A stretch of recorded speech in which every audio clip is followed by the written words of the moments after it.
Guys, তোমাদেরকে বলেছিলাম আমাদের বাড়িতে গোপোষণা হয়েছে, ঠিক আছে, কয়েকদিন আগে। তো বাড়িতে এখন সবাই ঘুমিয়েছে, ঠিক আছে। তো এখন দেখছি সে এসে করে বাড়ির মধ্যে ঢুকে গেছে, ঠিক আছে। এখানে মা দিদি সবাই শুয়ে আছে এখানে। তো এই তো, এই তো।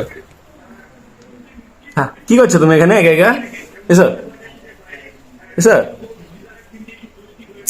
আরে এদিকটাতে আমাদের বাড়ির তিতু, ঠিক আছে, পাগল একটা, বারবার মামা কাছে।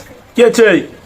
হ্যাঁ, এদের দুজনকে নিয়ে পারা যায় না, এদের দুজনকে নিয়ে পারা যায় না, কোনোদিনও পারা যায় না। এরকম মা না রে, ওই তো মা।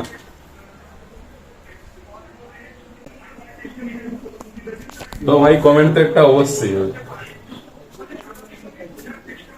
এসো বাবা, এসো। আর সেখানে বাবা শুয়ে আছেন, চলো দেখেছি বাবাকে।